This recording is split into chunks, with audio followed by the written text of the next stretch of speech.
Hello and welcome back to Rooted in the Seasons, where ancient wisdom meets modern life with a strong cup of tea and practical tools for real busy women. I'm Katja Patel, Ayurvedic diet and lifestyle educator, yoga teacher, and teacher mentor.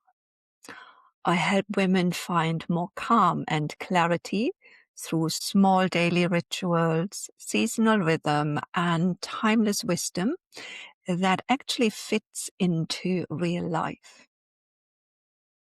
This podcast is part of a wider body of work I offer, including my live workshop, When Rest is Not Enough, where we create daily rhythm there and then, explore nervous system support, and daily practices in a deeper and more structured way. But today I want to talk about something many people, actually all of us, but rarely recognize as a pattern: stress. More specifically, how different people respond to stress in very different ways. And once you understand that pattern, it becomes much easier to support your nervous system instead of constantly pushing against it. Let me start with a question. Have you ever noticed how different people respond to stress? Some race around doing 5 things at once. Others power through with gritted teeth, and some just shut down completely. Stress is universal, but our reaction to it is not. In Ayurveda, these reactions are not random. They tend to follow recognizable patterns linked to the 3 doshas, Vata, Pitta, and Kapha. Once you start seeing those patterns, things begin to make a lot more sense. Before we go further, it's helpful to clarify what we mean by stress. The Oxford Dictionary defines stress as the mental or emotional strain placed on or experienced by a person as a result of adverse or demanding circumstances. Simply put, stress happens when something pushes us beyond what feels manageable. But the way we experience stress is deeply personal. A tight deadline might send me into panic mode while you might thrive. You might find public speaking terrifying, but for me it's exhilarating. A full calendar might overwhelm one person and energize someone else. You got the idea. So if stress is so individual, how can we learn to work with it?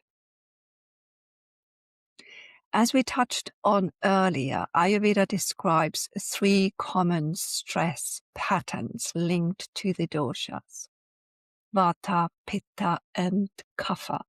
And once you recognize your pattern, you can begin supporting your body in a way that actually restores balance.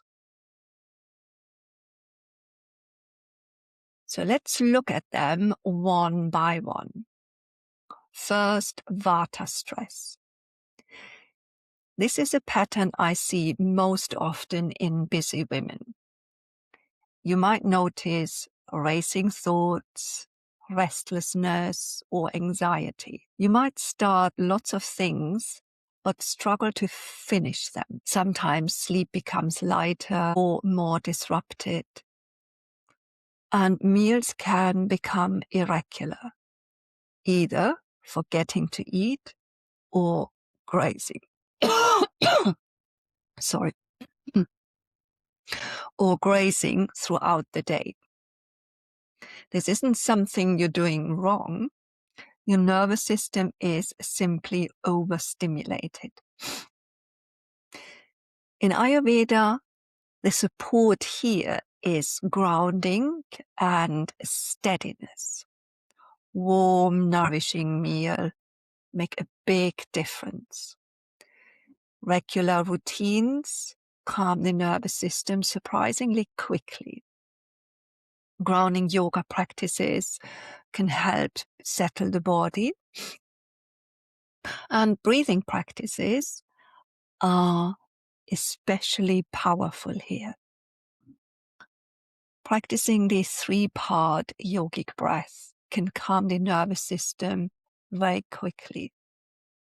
Another simple technique is the Brahmari or the bee breathing, where you inhale and then hum softly as you exhale.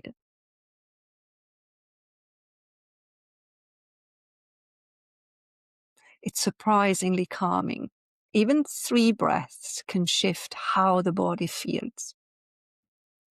The second pattern is Pitta stress. Instead of anxiety, this often shows as pressure or irritation, a sense of fed up. You might notice frustration, impatience, or the feeling that you simply have to push through and keep going, no matter what. People with Pitta stress often push through tiredness, ignore hunger, and become highly critical of themselves and sometimes also of others. Ayurveda suggests cooling and slowing the system here. Taking breaks throughout the day helps enormously. Walking in nature can be extremely regulating. And sometimes simply softening the expectations slightly can reduce surprising amount of pressure. Cooling breathing practices also help. Brahmara breathing, what we mentioned for the Vata stress, is also an excellent and very accessible starting point for Pitta, while Shitali breathing is another option that can work well for Pitta.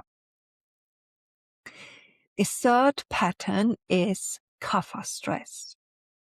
This one is quieter and sometimes overlooked, because if instead of anxiety or irritation, it often feels like heaviness, low motivation, or a sense of feeling stuck. Sometimes comfort eating appears here as well. In Ayurveda, the support here is gentle activation. Movement helps enormously. A brisk walk, a few rounds of Surya Namaskar, fresh air and sunlight, and sometimes simply doing one small thing you've been avoiding can shift the energy of the entire day. So before we finish, let's pause for a moment. Take a slow breath in. Notice the natural pause after the in-breath. And a long breath out. Notice the natural pause after the out-breath.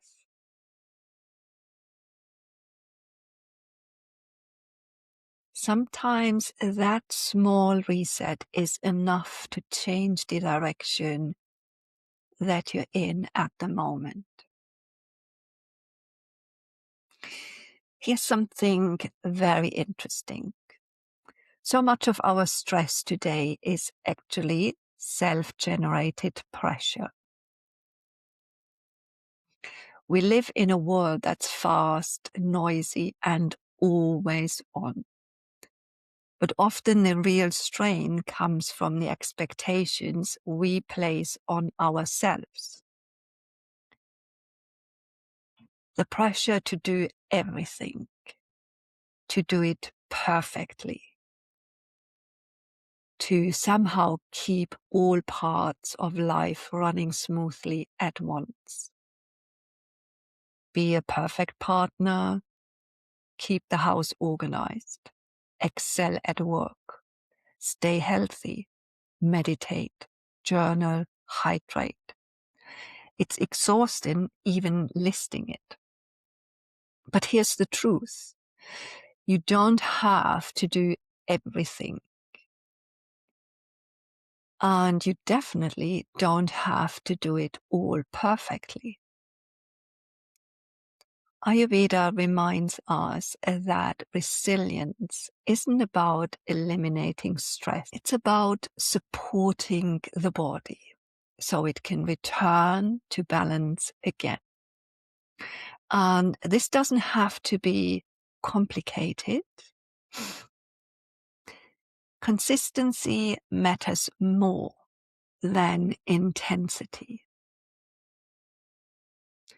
Think rhythm, not rules. So if you remember nothing else from this episode, remember this.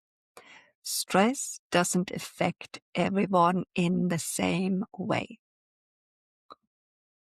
It tends to follow patterns. Vata stress feels anxious and scattered. Pitta stress feels pressured and irritable and driven. And Kapha stress feels heavy or withdrawn. Once you recognize your pattern, you can start supporting your body and your mind in ways that actually help it rebalance. So if you recognize yourself in these patterns, it might not be simply a matter of trying harder to relax. Because often what's missing is the rhythm. A steady daily structure that allows the nervous system to settle again. And this is exactly what we explore in my live workshop, When Rest is Not Enough, Find Your Rhythm Again. We look at simple ways to rebuild these rhythms that support sleep, digestion, energy, and nervous system balance. You'll find the details in the show notes. So let's come back to the essentials. Instead of focusing on everything that's left to do today, ask yourself 3 simple questions. What have I already done? What do I already have? And what's already working for me? You don't need to meet every expectations. You don't have to be perfect. You simply need to care for yourself in ways that support your body and your mind. Small, steady changes matter. Thank you so much for listening to Rooted in the Seasons. If you enjoyed this episode, you can subscribe or follow the podcast on Spotify or Apple Podcasts, so new episodes arrive automatically. If you like more support between episodes, you can download my free guide, my 5 quick Ayurvedic fixes to move from scattered to steady, and join my Sunday Read newsletter. You'll find all the links in the show notes. And if something in today's episode resonated, I genuinely love to hear from you. You can connect with me on Substack or send me an email. I always read and answer them. Until next time, stay rooted in the seasons. Bye-bye.